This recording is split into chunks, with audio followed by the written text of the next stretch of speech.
message que un frère est venu me donner le lundi.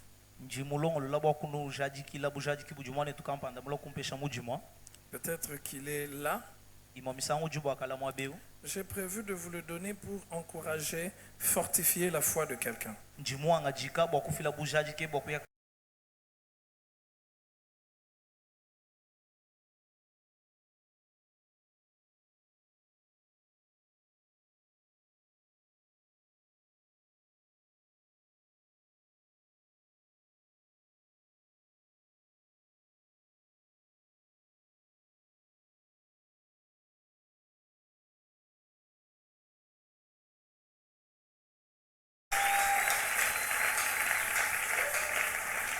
Après 10 ans de mariage, elle a accouché, elle a fait 3 jours à l'hôpital.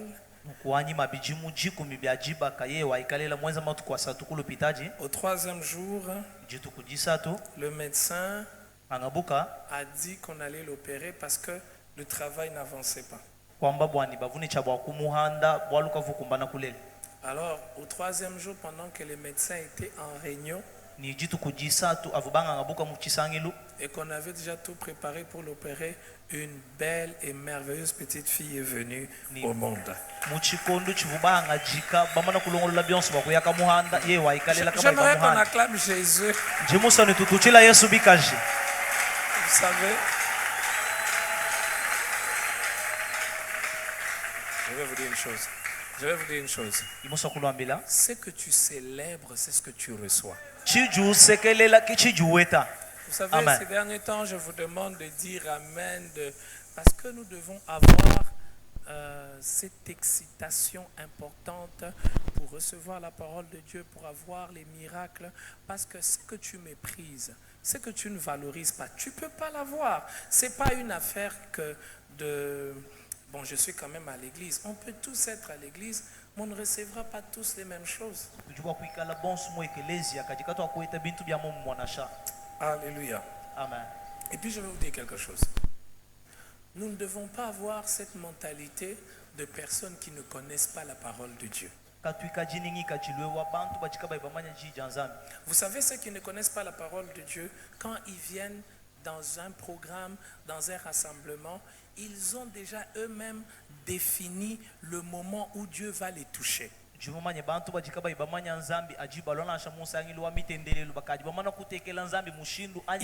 déjà eux-mêmes défini le moment où Dieu va agir dans leur vie. Des personnes comme ça, c'est des personnes qui ne connaissent pas la parole de Dieu. Ils attendent, ils disent, bon, on va prêcher. Après avoir prêché, quand on va commencer la prière, c'est quand je serai touché, c'est quand Dieu va agir. Alors j'aimerais vous dire que ça, c'est une manière erronée de comprendre la manière dont Dieu agit. J'aimerais vous dire que dès les premières minutes où vous êtes arrivé ici, Dieu agit déjà.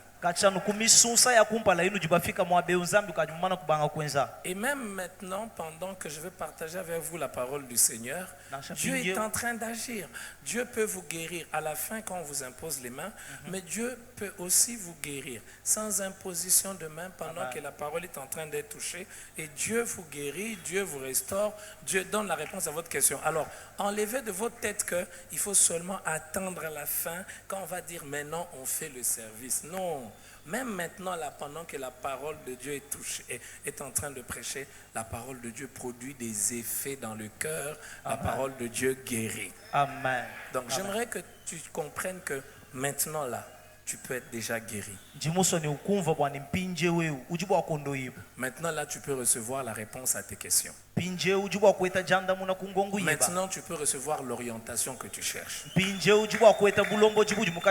Parce que sur cette terre, il n'y a rien qui soit plus puissant que la parole de Dieu. Vous savez, vendredi, je vous ai prêché cela et ça venait vraiment du fond de mon cœur parce que personnellement, je suis en train de vivre cela. La parole de Dieu, elle est puissante.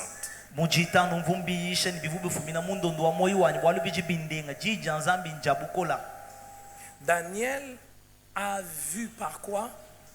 Par le livre. Daniel combien? Il y a des versets que vous devez retenir. Daniel chapitre 9. J'aimerais que vous soyez très attentifs. Je ne veux pas parler comme d'habitude.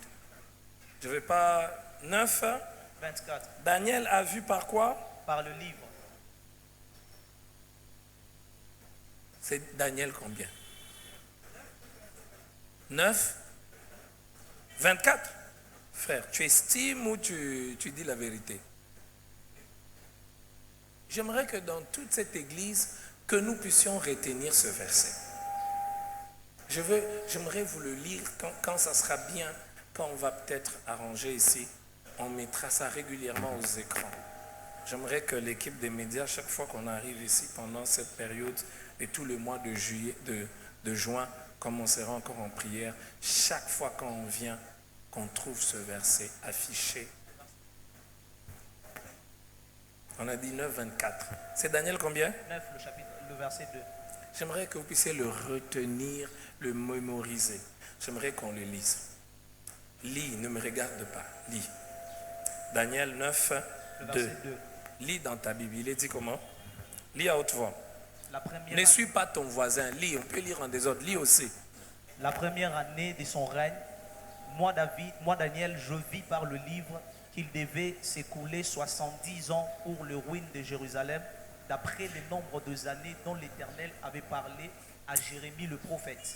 Acclamons pour la parole de Dieu. Acclame pour la parole de Dieu. Alors, peut-être pour ceux qui ne comprennent pas, l'histoire elle est comme ceci. Dieu a un plan prophétique pour son peuple. Dieu a arrêté un temps pour dire la captivité d'Israël, de son peuple, du royaume de Juda, de son peuple, va durer combien? Combien? 70 ans, 70 ans. C'est une prophétie. Ce n'est pas quelque chose de l'ordre naturel. C'est pas que les rois du monde ou les rois qui ont dominé sur Israël avaient fait un programme, avaient fait un délai. Non, Dieu avait dit que ça sera 70 ans.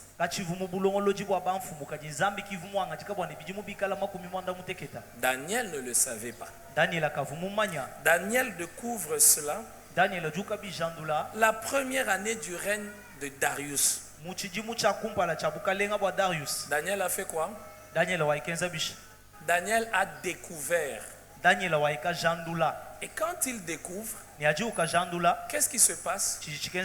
Son attitude change à cause de cette découverte qu'il a fait par les Écritures. À cause de ce qu'il a découvert, sa manière de prier change. Il y a des choses que tu ne peux découvrir que par la Bible. Tant que tu ne les as pas encore découvertes, il y a des choses que tu ne vivras pas. Il y a des choses que tu ne vas pas demander à Dieu. Tu vas vivre en deçà de ce qui est prévu. C'est comme si la prière de Daniel ici déclenche quelque chose. C'est pour cela, frère, il faut aimer la Bible. C'est pour cela que je vous demande chaque fois, lisez la Bible, ne me regardez pas quand je donne les versets, ne me regardez pas, lisez. Parce que quand tu découvres par la parole de Dieu, tout change. Si tu donnes de la valeur à la parole de Dieu, tu sais que c'est Dieu qui te parle. Et tu sais que Dieu ne trompe pas. Tu sais que Dieu ne ment jamais. Tu découvres qu'il t'a parlé. Qu'est-ce que tu vas faire? Tu vas prendre ce qu'il a dit. Je ne savais pas que tu avais aussi prévu ça pour moi. Je ne savais pas que tu avais prévu qu'un homme comme moi peut vivre aussi des choses comme ça. Mais je ne savais pas que c'était dans ton plan. Alors quand je découvre ce qu'il a dit, je viens avec empressement. Regarde ce que tu avais dit. Vous savez, depuis la semaine passée, vous avez remarqué que, à part le dimanche, mercredi, vendredi, on n'a pas parlé de ce qui touche aux finances.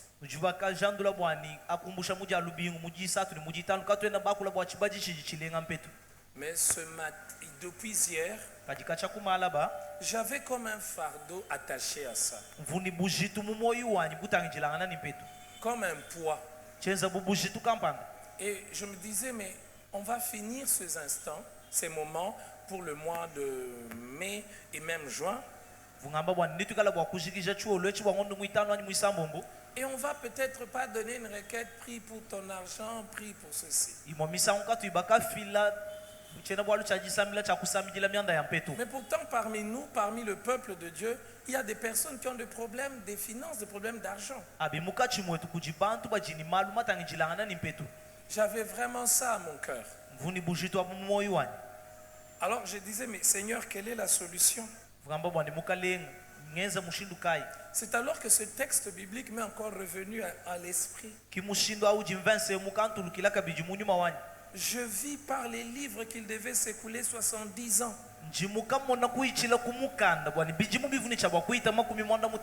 Vous savez, c'est pour cela que j'insiste encore, alors que je commence ce moment de partage, pour nous dire, il y a des choses qu'on ne découvre que par le livre, que par la Bible. Je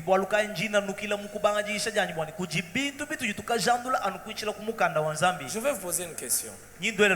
Vous savez pourquoi des gens font 100 jours de prière? Mais après, ils demeurent avec des problèmes financiers. Savez-vous pourquoi tu entres dans un jeûne de 7 jours? Certains même, on les paye, mais ils ont des problèmes attachés aux finances. Savez-vous pourquoi? Parce qu'on ne sait pas voir par les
Bible dit que nous devons faire connaître nos besoins à Dieu. Mais quand tu fais connaître tes besoins à Dieu et que tu découvres que dans ce domaine-là tu es désobéissant à Dieu, il n'y aura pas de résultat. Dieu ne veut pas, nous allons le voir aujourd'hui, Dieu ne veut pas notre malheur, Dieu ne veut pas notre souffrance, Dieu ne veut pas notre misère. Mais Dieu veut l'obéissance. Malachie le chapitre 3, le verset 8. Un homme trompe-t-il Dieu? Car vous me trompez. Vous dites, En quoi t'avons-nous trompé? Dans les dîmes et les offrandes. Vous êtes frappés par la malédiction et vous me trompez la nation tout entière. J'aimerais qu'on saute le verset 11. Pour vous, je menacerai celui qui dévore. Il ne vous détruira pas les fruits de la terre et la vie ne sera pas stérile dans vos campagnes, dit l'Éternel des armées. Voyez-vous, frère, peut-être que depuis que l'on a commencé, toi, tu regardes, tu as tellement de défis, tellement de problèmes financiers. J'aimerais te dire, mon frère, Dieu t'a déjà exaucé. Décide-toi simplement d'obéir à Dieu. L'obéissance vaut plus que les sacrifices. Même en tant qu'Église, nous devons obéir à Dieu. Dans ce domaine, même dans le ministère, voyez-vous, si je n'obéis pas à ce que Dieu me dit sur cette église, même si je prêche, il n'y aura pas de résultat. Dieu n'est engagé que lorsqu'on respecte sa parole. Je dois m'engager à obéir à Dieu. Je dois dire que moi aussi je ne vous dépasse pas. Parfois l'obéissance est un combat. Même dans ce domaine de finances. Mais c'est la meilleure des choses à faire. Es-tu obéissante à Dieu en matière de finances? Le royaume de Dieu ne fonctionne pas comme les royaumes du monde et des hommes. Je vais vous en parler dans la deuxième partie, après qu'on va parler de la puissance de Dieu dans nos vies, combattre pour recevoir des choses de Dieu dans la prière. Mais le même principe, il est là. Tu ne peux pas désobéir à Dieu dans un domaine et voir la gloire de Dieu dans ce domaine. Dieu ne veut pas que je gère ce qu'il me donne comme si ça m'appartenait. Dieu veut que je gère comme un intendant. Et puis je vais nous dire une chose. Là où on obéit à Dieu, on n'est plus soumis aux principes du monde en ces lieux-là. Peu importe le domaine où tu es, quand tu marches dans l'obéissance à Dieu, tu ne dépendras plus des facteurs humains ou naturels, parce que tu dépendras des facteurs divins. C'est pour cela, dans cette église, j'aimerais vous interdire quelque chose. Vous savez, il y a peut-être 6 ans que j'ai compris cela. Je ne vous parle pas de quelque chose qui comme si c'est une mouche m'a piqué. Il y a 6 ans, j'ai compris cela. Et j'ai commencé à dire à tout ce qui touche aux finances, à toutes les personnes qui touchent aux finances de cette église, ne dites jamais que l'on manque de l'argent. Ça peut paraître fou, mais pour moi c'est la foi. Et je leur ai dit, le jour où quelqu'un dira que l'on manque de l'argent, je vais l'enlever. Et c'est ce qui fait que même pour moi-même, c'est difficile à dire à quelqu'un que je n'ai pas l'argent. Savez-vous pourquoi? Parce que toute notre vie doit dépendre de Dieu.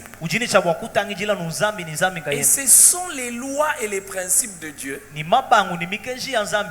qui doivent nous diriger. Je vais poser une question. Est-ce que Dieu est pauvre? Non. Est-ce que Dieu manque des moyens? Non. Est-ce que Dieu vous aime? Oui. Est-ce que Je vais vous donner un exemple. J'ai des enfants. J'aime mes enfants. Pensez-vous que j'aime mes enfants plus que Dieu ne nous aime? Dieu nous aime plus qu'un père aime ses enfants. Dieu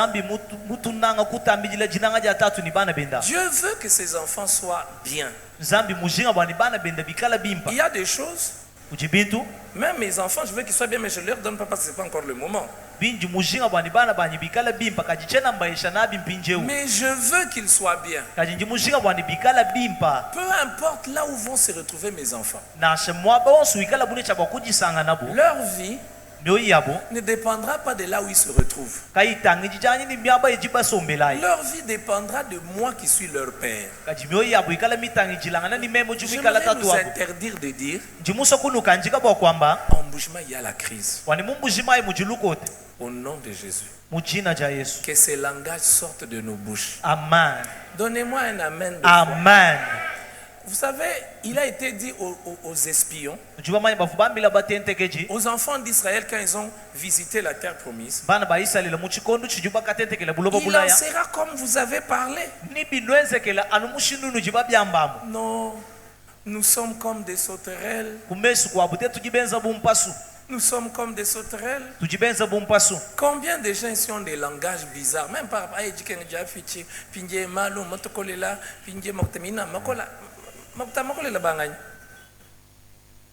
même quand tu sors, même dans tes rêves, ne dis pas, non, il en sera selon tes paroles.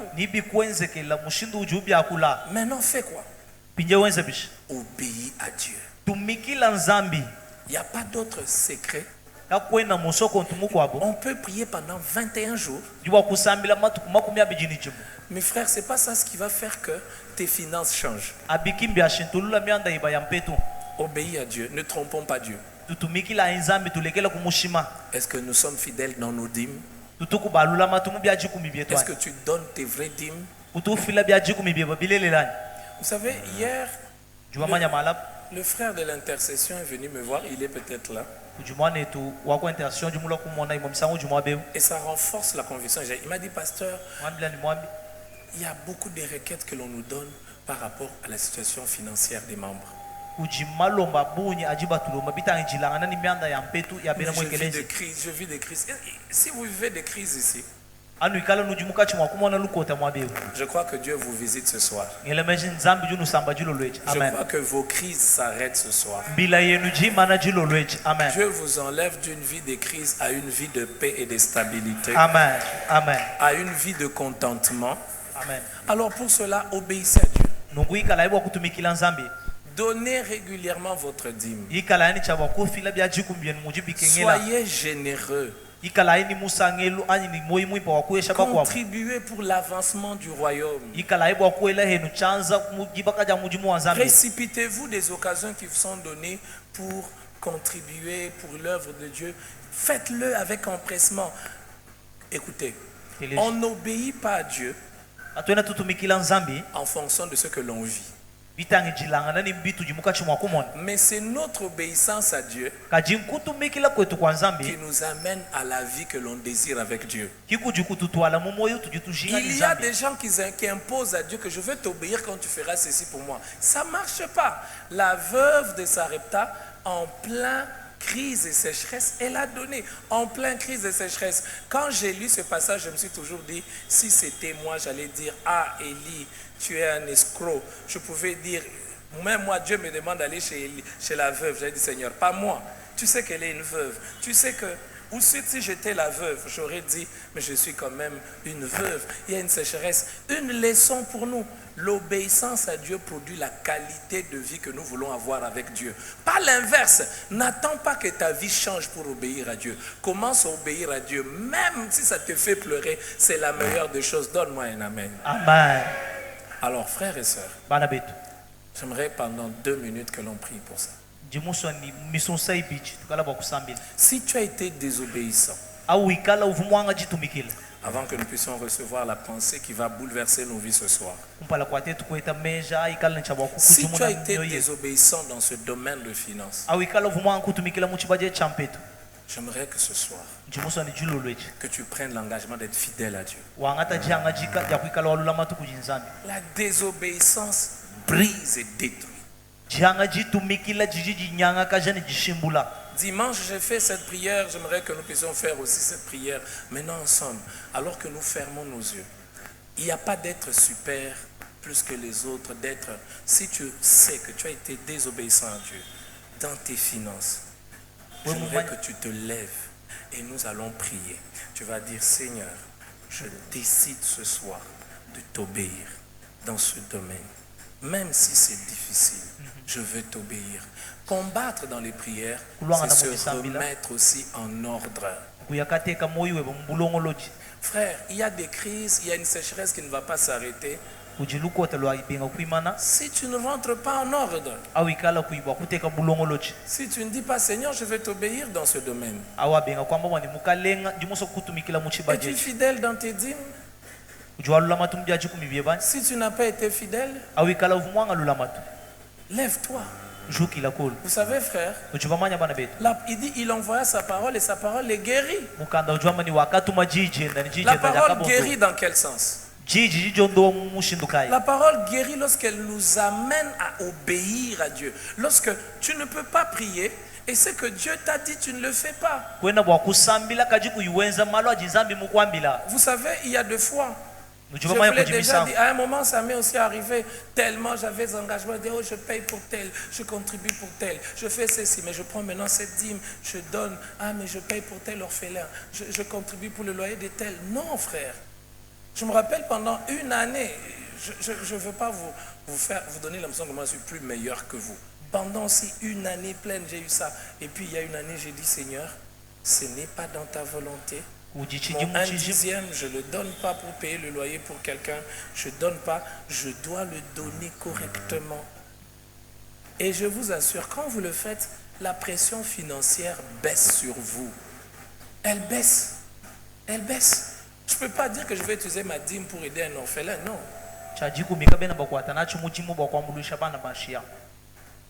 Tu vends au marché, mais tu n'es pas fidèle.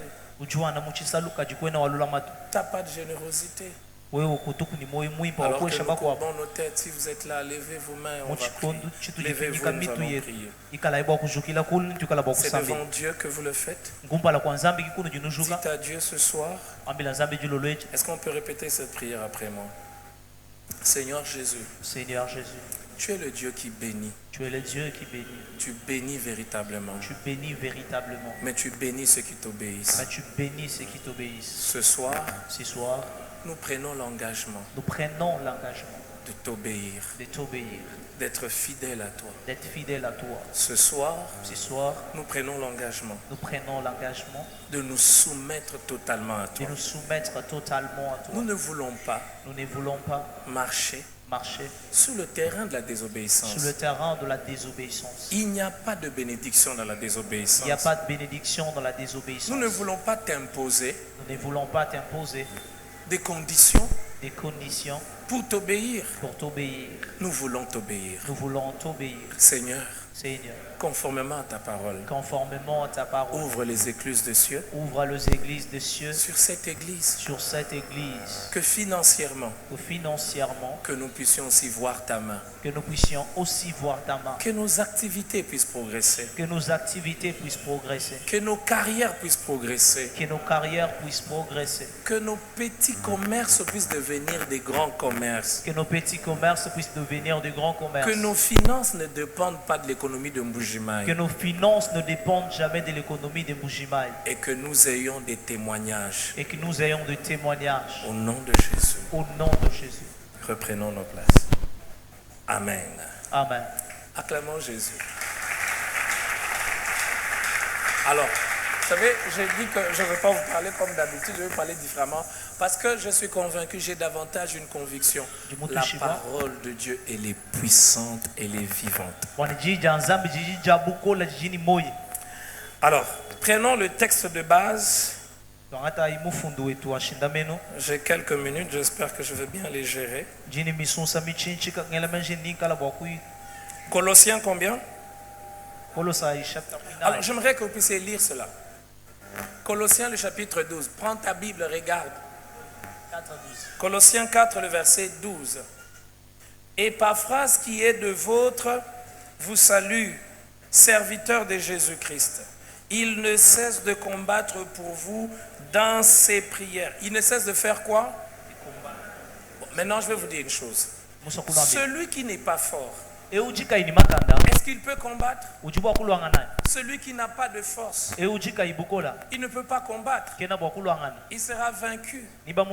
Maintenant, même dans les prières, il faut combattre. Nous devons être forts dans nos prières. Vous savez tous qu'il y a des gens qui sont faibles dans les prières. Peut-être c'est vous-même. Même pendant que nous jeûnons, vous êtes faibles dans la prière. La preuve, c'est que vous n'arrivez peut-être pas à prier pour une même requête pendant 4 jours. Élie était fort dans la prière. Comment la force d'Élie se manifeste dans la prière? Élie a prié combien de fois? Combien? 7 fois. Quelle force il avait! Combattre, c'est persévérer, c'est endurer. Combattre, c'est prier avec ferveur. Mais regarde, il y a des requêtes, quand tu commences à prier, 5 minutes, tu arrêtes, tu es fatigué, tu es découragé, tu n'arrives plus à prier. Parce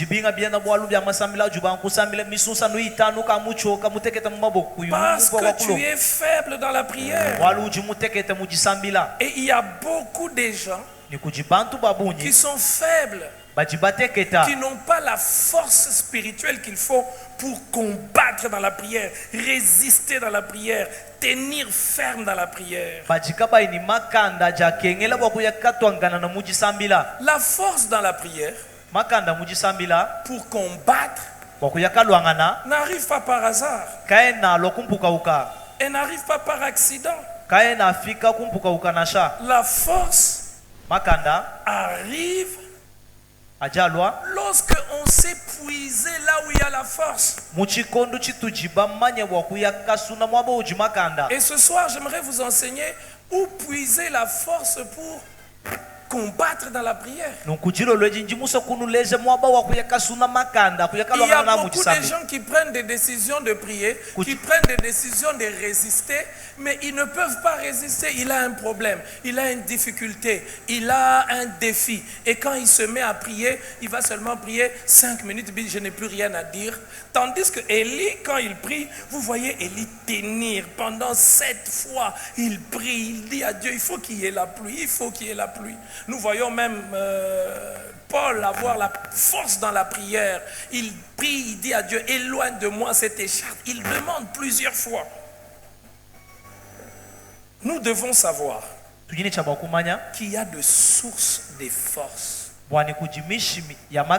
Il y a des sources de force.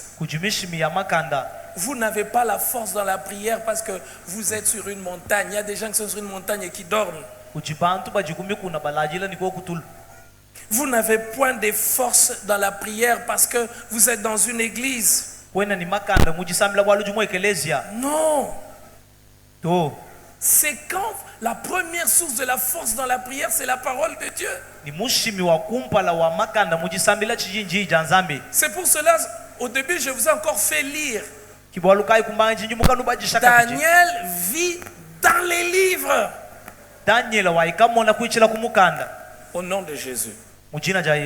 Tel que Dieu révolutionne votre pasteur, que Dieu révolutionne aussi cette église pour aimer la parole de Dieu. Amen. Plus que tout.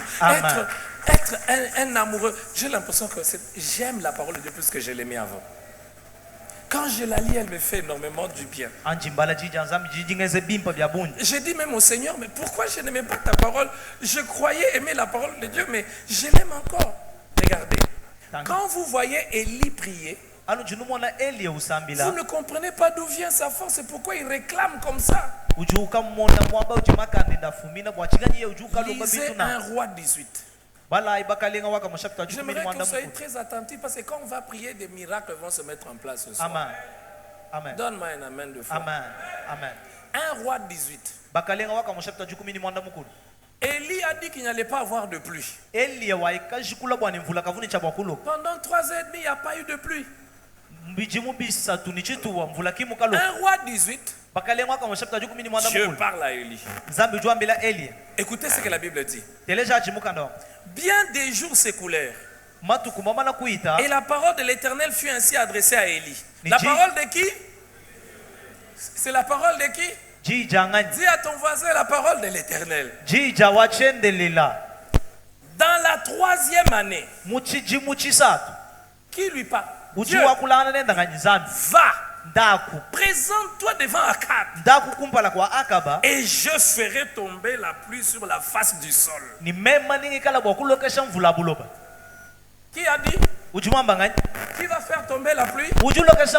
Donc, quand Élie priait sur la montagne, il savait ce que Dieu avait dit. Qu'est-ce qui lui donnait la force de prier comme ça? Quand tu vois Élie à la montagne, tu vois la persévérance qu'il a pour que la pluie tombe. Si tu ne rentres pas pour comprendre un roi 18, tu ne comprendras pas la prière d'Élie. Au nom de Jésus, que la force qu'Élie avait dans la prière soit aussi notre force. Quand Élie est sur la montagne, il prie. Seigneur, tu as dit qu'il y a la pluie. Je dois aller vers Akab parce qu'il y aura de pluie. C'est impossible qu'il n'y ait pas de pluie.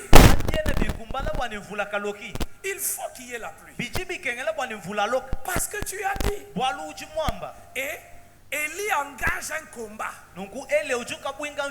dans la prière. Le fondement, c'est quoi? C'est que Dieu a dit. Tu as dit. Tu as dit. Tu as dit. Tu as dit. Maintenant, quand quelqu'un prie sans la parole de Dieu, il n'a pas la force. Comment on peut prier puissamment sans la parole de Dieu? Tu n'auras pas la force de combattre. Parce que la parole de Dieu, c'est notre fondation. C'est notre fondement. Parce que tu as dit, je crois. Parce que tu as dit, je demande. Parce que tu as dit, j'agis. Sur ta parole, nous allons jeter les filets. Nous avons essayé toute la nuit. Nous n'avons pas eu. Ce que nous faisons maintenant, nous le faisons sur ta parole. Si nous prions, nous prions sur quoi? Sur la parole. Regarde, même la prière elle-même a pour fondement la parole de Dieu. Si Dieu n'a pas promis d'entendre nos prières, nous ne devons pas prier. C'est pour cela que quand tu pries, tu ne dois pas prier comme quelqu'un qui est parti mendier. Non, quand nous prions, nous ne mendions pas. Lui-même, il a dit, venez. Demandez-moi. Tu vois, quand quelqu'un t'a dit, viens, demande-moi. Et que quelqu'un n'a pas entendu quand on te disait viens. Si mon frère John, comme il est bien habillé, il me dit viens, je vais te donner. Maintenant Rabbi, John on descend. Rabbi viens. Rabbi, toi sois là. Supposons que John c'est Dieu. John m'a dit viens, je vais te donner. Maintenant Rabbi vient. Rabbi n'a pas entendu quand John m'a dit. Rabbi n'a pas écouté. Moi je sais que John m'a dit. John est élevé en dignité. Quand je vais aller en tête basse. Ce n'est pas moi qui t'a dit de me dire. C'est toi qui m'as dit viens. Alors quand je viens, même si je suis mal habillé, je vais avec assurance. Maintenant lui c'est la garde. Il me dit non, Tu ne peux pas entrer ici. Toi, tu es qui? Comment je vais lui répondre? Le grand boss m'a dit viens. Est-ce que, n'acclamez pas. Écoutez la parole de Dieu. Est-ce que je veux lui dire laisse-moi un peu entrer? Laisse-moi un peu entrer. Il a dit. Élie a réclamé la pluie cette fois. Parce que Dieu lui avait dit, si tu n'as pas la parole de Dieu dans ton cœur, tu n'auras pas la force de prier. Beaucoup de gens essaient de prier, mais sans la parole de Dieu dans leur cœur. Ils jouent avec leur vie chrétienne. Ils vont passer leur vie chrétienne sur la terre en ayant reçu même 1% de ce que Dieu a prévu. Ils prient avec leurs sentiments. Ils prient avec leurs émotions. Daniel vit par les Écritures. Et même quand tu pries, je ne prie pas pour prier. Je dois prier parce que j'ai vu par les Écritures. Qu'est-ce que les Écritures disent sur la prière? À ce moment-là, c'est plus les émotions, c'est plus les sentiments. C'est la logique de Dieu. C'est les principes de Dieu. Les principes de Dieu, c'est sa parole. Donne-moi un amen. Amen. Donne-moi un deuxième amen. Les principes de Dieu, c'est sa parole. Quand je vais prier, qu'est-ce que la Bible dit sur la prière? Qu'est-ce que la Bible dit sur la prière? Moi, je te répondrai. Quand je me mets à prier, je me mets à prier en étant sur ce fondement. Il a dit invoque-moi. Je l'invoque. Je ne l'invoque pas pour qu'il se sente bien. Il y a des gens qui pensent que Dieu a besoin de nos prières. Dieu n'a pas besoin de nos prières, il est déjà Dieu. C'est nous qui avons besoin de la prière parce que la prière c'est un canal que lui a établi pour que nous puissions recevoir des choses de lui. Il y a des gens qui sont contents de prier. Je ne veux pas être content de prier. Parce que le but de la prière, ce n'est pas prier. Le but de la prière, c'est de recevoir des choses de Dieu. Alors, quand je prie, j'ai le fondement. Et le fondement, c'est quoi? C'est la parole de Dieu. Invoque-moi et je te répondrai. Qu'est-ce que la parole de Dieu dit? Tout ce que vous demanderez dans la prière, croyez que vous l'avez reçu. Et vous le verrez s'accomplir. Donc par la prière, je demande des choses à Dieu.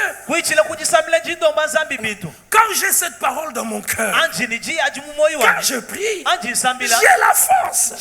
La force dans la prière ne doit pas venir de la musique. La force dans la prière ne doit pas venir de ton problème. Sinon, quand ton problème te fait mal, tu vas beaucoup prier. Quand on s'habitue au problème, ça ne nous fait plus mal, on ne prie plus.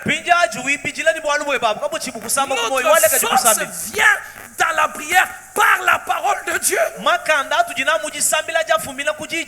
Si nous voulons être forts dans la prière, créons une atmosphère de la parole de Dieu autour de nous. Saturons-nous de la parole de Dieu. Là, je parle de la prière elle-même. Il y a tellement de promesses de Dieu sur la prière. Il y a tellement des exemples des bénéfices de la prière. Parce qu'il y a des gens qui sont faibles à la prière parce qu'ils n'ont pas la parole de Dieu. Maintenant, regardez. Quand nous prions, nous amenons des cas à Dieu. La Bible dit, vous tous qui êtes chargés et fatigués, faites quoi? Apportez quoi? Nous apportons nos fardeaux à Dieu. Par quel moyen? Dans la prière. Ce soir, nous avons des fardeaux. Mais maintenant, il y a des fardeaux qui ont tellement pesé sur nous que l'on n'a plus la force de les amener à Dieu. Maintenant, comment avoir la force pour combattre? Ça ne va pas bien dans mon couple. Je suis malade. Je manque de paix. Je suis opprimé partout. Donnez-moi un amen, je vais vous dire quelque chose. Amen. La Bible ne dit pas qu'on doit vivre dans la souffrance. Donnez-moi un amen. Parce qu'il y a un faux évangile qui circule, un faux évangile d'incrédulité. Non, nous devons vivre dans la souffrance. Non. L'évangile de Jésus, c'est une bonne nouvelle. Je vais vous lire un verset. Ce matin, ce verset m'a fait beaucoup du bien. Actes des Apôtres, chapitre 10. Le verset 39. Regardez ce verset avec attention. Et je suis sûr que pendant que vous regardez ce verset avec attention, Dieu fait quelque chose dans votre vie. Ce soir, Dieu te donne la force de combattre pour la guérison. Ce soir, Dieu te donne la force pour combattre pour que cette maladie disparaisse complètement de ton corps. Ce soir, Dieu te donne la force pour combattre pour cette maternité. Tu ne vas pas pleurer, tu vas combattre. Tu ne vas pas négocier, tu vas combattre. Tu vas dire au nom de Jésus, la bonne santé est ma part en Jésus-Christ. Mon corps est en bonne santé. L'hypertension doit s'arrêter. Mon couple est en bonne santé. Regarde ce qu'on dit sur Jésus. Acte 10. 39. Nous sommes témoins de tout ce qu'il a fait dans le pays des Juifs et à Jérusalem. Laisse-moi lire. Ils l'ont tué en les pendant au bois. Dieu l'a ressuscité quand? Le 3e jour. Lisons un peu plus haut. 38. Vous savez comment Dieu a oint du Saint-Esprit. Qui? Du Saint-Esprit et de force. Jésus de Nazareth. Il faisait quoi? Il allait de lieu en lieu. Faisant quoi? Faisant quoi? Quand Jésus était sur la terre, il faisait quoi? Il faisait du bien. Oh, mais lis. Quelle incrédulité tombe au nom de Jésus. Amen. Il faut voir par les Écritures. Il faut voir par quoi? Vous savez comment Dieu a oint qui? Du Saint-Esprit et de force Jésus de Nazareth, qui allait de lieu en lieu, faisant quoi? Bien. Et encore, il faisait quoi? Tout ce qui était sous l'Empire, car Dieu était avec. Quand Jésus était sur la terre, il faisait du bien aux hommes. Vous pensez que c'est seulement maintenant qu'il est monté qu'il ne nous fait pas du bien? Il aime nous faire du bien. Il veut te faire du bien. Quand on vient à l'église, on ne doit pas venir comme des gens tristes, malheureux. Les gens du monde sont tristes, malheureux. Nous aussi, on vient à l'église triste, malheureux. On rentre triste, malheureux. Je t'interdis de sortir d'ici triste, malheureux. Yes. Tu dois être joyeux. Tu dois faire. Jésus n'a pas changé. Il est le même hier, aujourd'hui, éternellement. Quand il était sur la terre, il allait de lieu en lieu et il faisait du bien aux gens. Ce soir, je suis venu te dire que Jésus aime faire du bien aux gens. Amen. Jésus aime faire du bien aux gens. Amen. Jésus n'est pas sadique. Jésus n'est pas méchant. Il n'aime pas te voir pleurer. C'est faux. Jésus n'aime pas te voir souffrir. C'est faux. Jésus faisait du bien aux gens. Amen. La Bible dit qu'il a vu déjà, il était ému de compassion. Tu crois que Jésus n'est pas ému de compassion pour toi?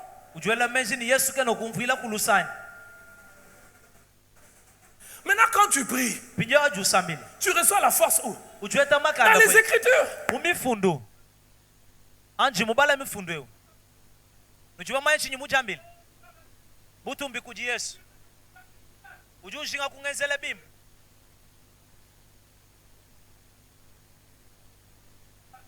Ikala kuji chintu kampanda moyo wani.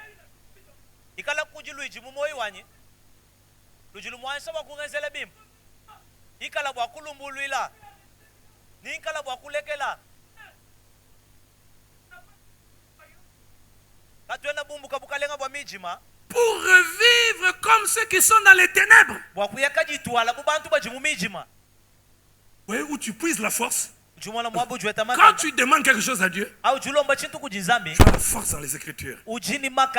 Jésus, tu es allé des lieux en lieu pour faire du bien. Fais-moi du bien. Quand tu pries comme ça, tu te rappelles que la Bible dit demandez afin que votre joie soit. Quel est le fondement? Nous avons un choix. Accepter totalement et la parole de Dieu, ou soit on ne l'accepte pas. Jésus aime nous faire du bien. Et vous savez comment je priais dans mon cœur? Les hommes et les femmes qui vont venir ce soir, tu les aimes. Tu veux leur faire du bien. Alors laisse que ce soir, pendant que nous serons dans le culte, que les hommes soient guéris, qu'il y ait des miracles, qu'il y ait l'espoir. Parce qu'il aime nous faire du bien. Amen. Alors quand tu pries, tu ne vas pas prier comme si tu suppliais. Quand tu pries, ça monte, Seigneur. Comme Élie, Dieu lui a dit, va, il y a la pluie. Il prie. Et il n'y a aucun signe. Est-ce qu'il a arrêté? Quand on a saisi une parole du Seigneur, on n'arrête pas de prier jusqu'à l'exaucement. Savez-vous pourquoi beaucoup de gens arrêtent de prier? Parce qu'ils n'ont pas saisi une parole. Qui croit que Dieu est menteur? Qui croit que Dieu ne ment pas? Oh, c'est pratique. Qui croit que Dieu ne ment pas ici? Qui croit que tout ce que Dieu a dit, il accomplit? Maintenant, si tu as saisi une parole de Dieu dans la prière et que tu vois que cette parole ne s'accomplit pas, tu ne la vis pas, tu ne l'expérimentes pas, comment tu vas prier? Tu vas arrêter? Non, parce que tu crois en cette parole. Il a dit, tout passera sauf sa parole. Saisis une parole. Pourquoi tu n'as pas la force pour prier dans ce domaine? Alors, je vais vous dire une chose. Tant que tu ne connais pas, tu ne vas pas réclamer. Il y a des gens qui sont sauvés, mais qui ne vont pas vivre tout ce que Dieu a prévu pour eux, parce qu'ils ne connaissent pas. La Bible dit, mon peuple fait quoi? Périt faute de connaissance. Est-ce que vous savez qu'il faut connaître pour expérimenter? Gloire à Jésus. Donnez-moi un amen. Amen. Regarde le temps. La Bible nous dit que l'apôtre Paul arrive quelque part. Je crois que c'est l'apôtre Paul. Il demande à ces gens, avez-vous déjà entendu parler du Saint-Esprit? Gloire à Jésus. Le Seigneur est bon. Avez-vous déjà entendu parler de quoi? Tu connais ces textes-là? Tu connais c'est quelle église? Il leur demande, avez-vous déjà? Et ils vont répondre, nous n'avons pas. Pourquoi? Parce qu'ils avaient été enseignés par Jean-Baptiste. Or, Jean-Baptiste n'a pas enseigné le baptême dans le Saint-Esprit. Il n'expérimentait pas parce qu'ils n'avaient pas été enseignés. Parce qu'ils étaient ignorants. Alors, on les a enseignés. Et puis après, ils ont expérimenté. Ce que tu ne connais pas, tu n'expérimentes pas. Même si c'est dans la Bible. Maintenant, je vais te dire une chose. Connaître, ce n'est pas retenir un verset. Tu peux retenir un verset biblique, mais ça ne veut pas dire que tu connais ce verset biblique. Connaître ces versets bibliques, c'est lorsque ces versets bibliques prennent corps en toi. C'est lorsque ces versets bibliques deviennent une réalité pour toi. J'ai entendu parler de la foi. Je prêche sur la foi. Ça fait 12 ans que je suis pasteur. 13 ans et que je prêche sur la foi. Mais j'ai l'impression que je n'avais pas compris la foi, mon frère Nathan. Parce que j'ai pensé que la foi c'est quelque chose d'extraordinaire. Et je me suis rendu compte qu'il y a des choses que je ne vivais pas. Malgré que j'enseigne Hébreu 13. Hébreu 11. Or la foi c'est quoi? Une ferme assurance des choses qu'on espère. Quoi encore? Une démonstration de celles qu'on ne voit pas. Mais ce n'est pas parce que tu récites ces versets que tu as compris ce que c'est que la foi. Jésus dit que la foi, ce n'est pas douter. Celui qui a le doute n'a pas de foi. Si tu as de doute maintenant, tu n'as pas de foi. Peu importe ce que tu déclares. Quand le pasteur dit que les malades peuvent être guéris, les malades sont guéris. Si tu as de doute, tu n'as pas de foi. Maintenant, comment ne pas avoir de doute alors qu'on ne voit pas? Parce que la foi n'est pas du domaine du visible. La foi n'est pas du domaine du sensible. Jésus dit, si tu crois, tu peux dire à cette montagne, ôte-toi et jette. Mais ne doute pas. Comment ne pas douter? La parole de Dieu. Nos doutes tombent par la parole. Nos doutes ne tombent pas par la musique. Nos doutes ne tombent pas par les cris d'un pasteur. Donnez-moi un amen. Nos doutes ne tombent pas par l'imposition des mains. Nos doutes tombent par la parole de Dieu. Tu as un problème de maternité? Remplis ton cœur de la parole des miracles. Qu'est-ce que la Bible dit sur les miracles? Jusqu'au niveau où tu ne verras plus d'impossibilité. Et à ce moment-là, tu ne vas pas dire j'attends la maternité. Non. J'ai déjà. J'ai quoi? Attendez. J'aimerais vous lire. Ouh là là. Pardon. J'ai découvert, je l'ai dit à mon épouse, va me prendre mes téléphones. Je vais vous lire Hébreu 11. Dans plusieurs traductions. Dans plusieurs traductions. La foi possède déjà ce que l'on demande. Mais comment je vais posséder ce que je demande? Quelle est la garantie? Quand tu vas dans une banque, tu vas prendre de l'argent. On te demande une garantie. On te demande un gage. Les gages, ça doit être ton salaire. Les gages, ça peut être une parcelle. Maintenant, dans la vie spirituelle, la marche avec Dieu, les gages, ce n'est pas nos prières. Donnez-moi un amen. Amen. Les gages, ce n'est pas nos prières. Pourquoi tu veux avoir ceci? Je montre. Parce que Dieu a dit. Pourquoi tu crois que tu peux être guéri, ma soeur? Parce que Dieu a dit. C'est pour cela que je crois. Pourquoi tu crois que tu ne vas pas enterrer tes enfants?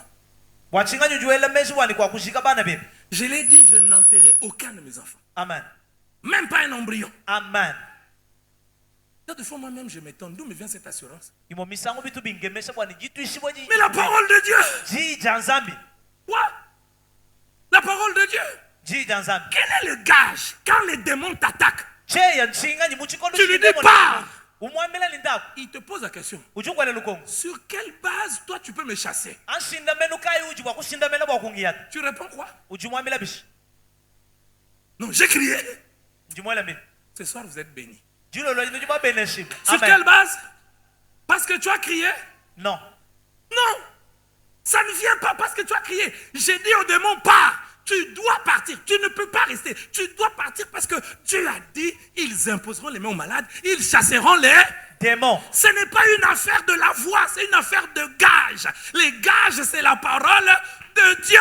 Ce n'est pas une affaire de taille. Ce n'est pas une affaire de taille. Oh non, je suis court. Il y a des gens. Oh non, la femme, mon frère. La femme, si elle a saisi la parole de Dieu, elle est plus puissante qu'un homme qui n'a pas saisi la parole de Dieu. Donnez-moi un amen de foi. Amen. Si vous comprenez ça, vous allez comprendre que le problème, ce ne sont pas vos larmes. Le problème, ce n'est pas le nombre de vos combats. Saisis la parole de Dieu. Aide-moi à dire à ton voisin. Saisis la parole de Dieu. Elle va te donner la force dans la prière. Tu vas dire au nom de Jésus, j'aurai des enfants. Tu vas dire au nom de Jésus, maladie, tu n'as pas de place dans mon corps, je dois servir le Seigneur. Il y a des multitudes à gagner au nom de Jésus. Au nom de Jésus. Maladie, tu n'as pas. Je vais vous lire Hébreux 11. Dans plusieurs versions. Hier soir, j'ai lu cela. Et j'ai montré ça à mon époux. J'ai dit, ce texte est simplement formidable. Hébreux 11, le verset 1er. Dans la traduction que nous tous nous avons, Louis II. Or, la foi est une ferme assurance de quoi? Des choses qu'on espère. Une démonstration de quoi? De celles qu'on ne voit pas. Maintenant, parole de vie. Croire en Dieu, c'est une façon de posséder déjà les biens qu'on espère. Donnez-moi un amen. Amen. Alors, quand je demande, je possède déjà en demandant. Mais comment je vais posséder quelque chose si lui n'a pas dit? Parce qu'il a dit. Qu'est-ce que tu connais qu'il a dit? Quand tu pries, qu'est-ce que tu connais qu'il a dit? Il y a des gens qui prient sans connaître ce qu'il a dit. Cette église est bâtie sur ce qu'il a dit. Aucun démon de Bakwadianga ne peut nous arrêter. Nous allons gagner les âmes. Et Bougimaï sera totalement enflammé. Quand nous allons commencer notre radio, il n'y aura plus de limites. Nous allons entrer dans toutes les maisons, dans toutes les chambres, dans les villages. Même ceux qui ne veulent pas venir ici, ils entendront la parole de Dieu. C'est pour cela que je suis excité pour cette radio. Parce qu'il a dit que l'évangile sera annoncé jusqu'aux extrémités de la terre avant qu'il revienne. Est-ce que tu connais ce qu'il a dit? Quand tu connais ce qu'il a dit, quand tu lui demandes avec foi. Quand tes émotions te disent il ne t'a pas donné, ça traîne. Tu dis à tes émotions, je l'ai déjà. Je ne doute pas, je l'ai déjà. Même si je ne sens pas, je l'ai déjà. Cette guérison, je l'ai déjà. Cette bonne santé, je l'ai déjà. C'est pour cela il dit, tout ce que vous demandez, sans douter, vous l'avez reçu. Sans douter. Sans douter de quoi? Sans douter de ce que lui a dit. Nous ne demandons pas à Dieu des choses qu'il ne nous a pas dit qu'il va nous donner. Nous lui demandons ce qu'il a dit qu'il va nous donner. Il n'y aura ni femme stérile, ni femme qui. Mais maintenant la marche avec Dieu, c'est une responsabilité. La marche avec Dieu n'est pas une marche d'irresponsabilité. Dieu, toi-même tu connais. Non. Dieu ne dit pas toi-même tu connais. Non. Moi je connais toutes choses. Mais toi tu dis quoi? 12 espions vont voir la terre promise. Décevant Dieu, on ne peut pas entrer. Parce qu'ils avaient vu. 2. On vit par les Écritures. Dieu a dit qu'il allait leur donner. Dans ces choses, ce n'est pas la loi de la majorité. Ce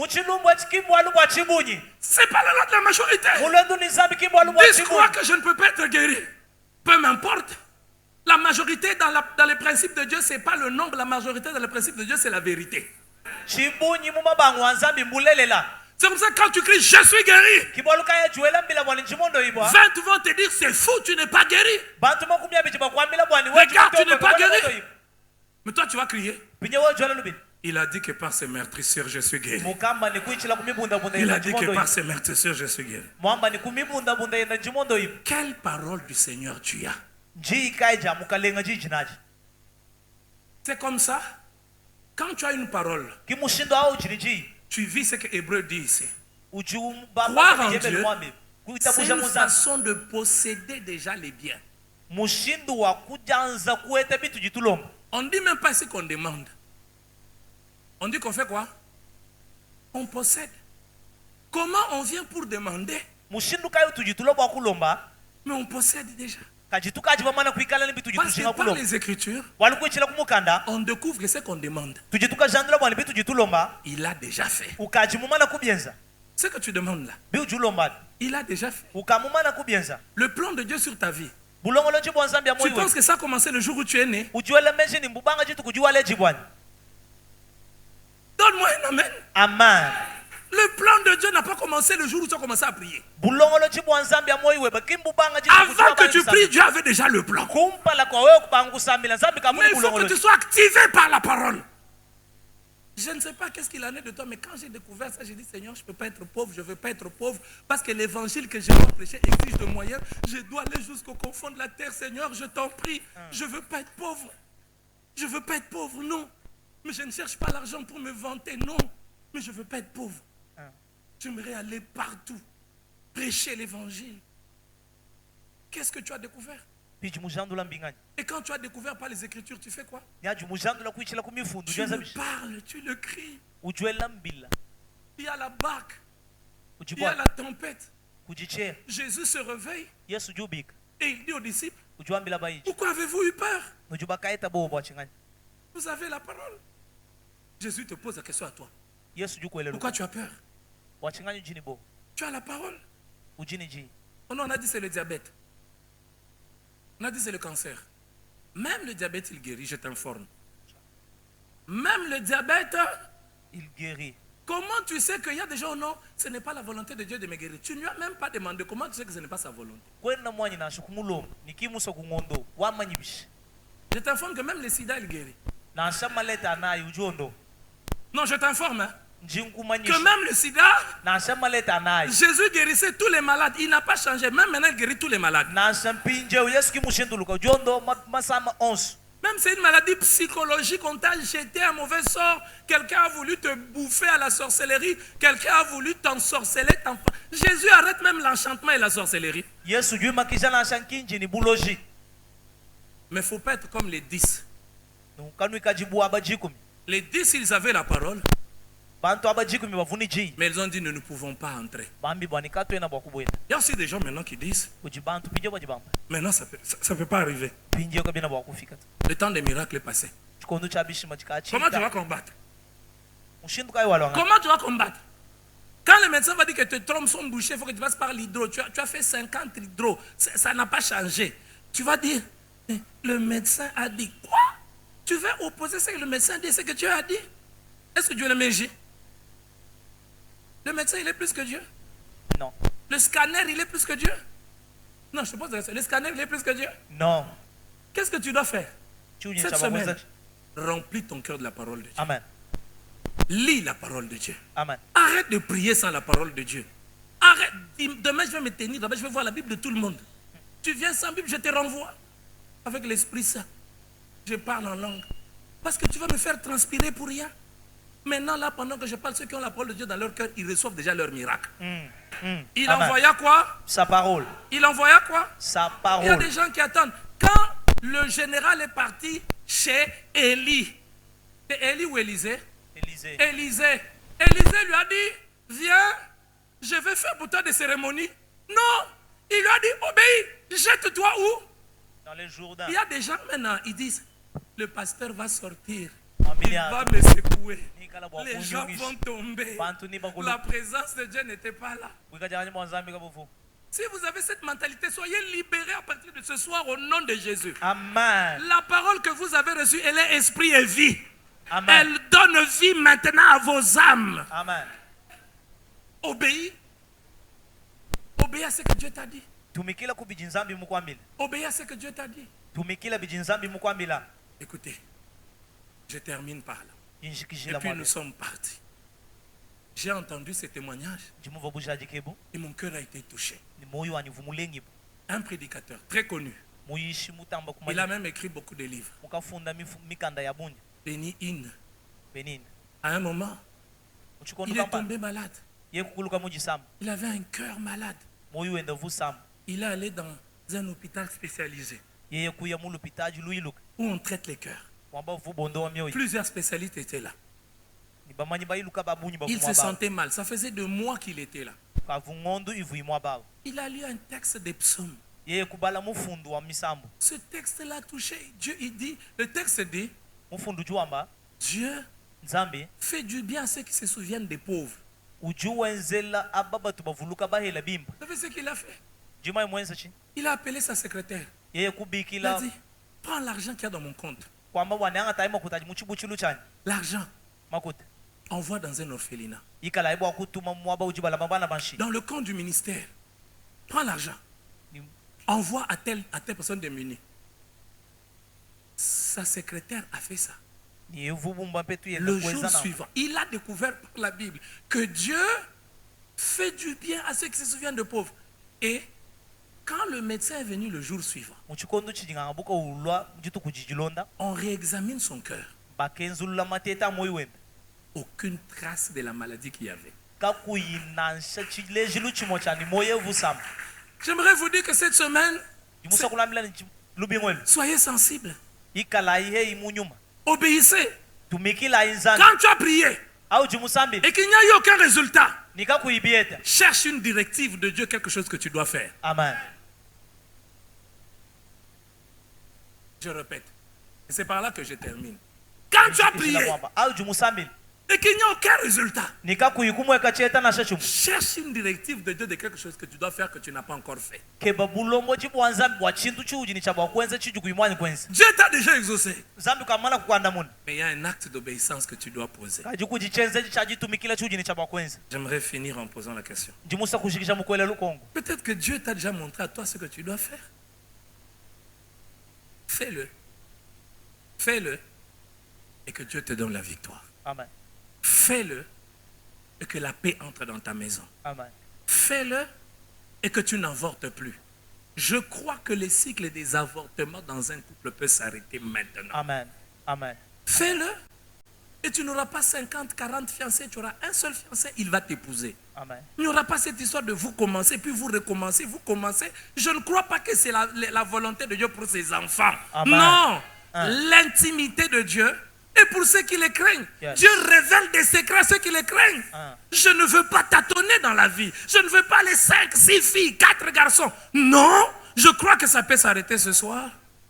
Fais-le et tu seras en bonne santé. Les maux de tête que tu as vont s'arrêter. Fais-le, même si ton père a souffert de l'hypertension. Toi, si tu commences à souffrir de l'hypertension, ça va s'arrêter, tu n'auras plus d'hypertension. Fais-le et le diabète va s'arrêter. Fais-le et toi, tu ne vas pas divorcer parce que dans votre famille, tout le monde divorce. Dans votre famille, toutes les femmes, quand elles se marient, on épouse une autre femme. Fais-le et ça va s'arrêter. Fais ce que Dieu t'a demandé de faire. Fais ce que Dieu t'a demandé de faire. Même si tu pleures, fais. Si tu as dit prie pendant 1 heure, prie. Si tu as dit le mois de juin, jeûne tout le jour, jeûne. Si tu as dit, voilà, donne ceci à quelqu'un. Va, donne cet habit ou je ne sais quoi. Obéis à Dieu. Si tu as prié et que tu sais que Dieu l'a déjà fait, mais que tu ne vois pas le résultat, obéis, cherche une directive de Dieu. Que Dieu bénisse sa parole. Ce qu'on va faire,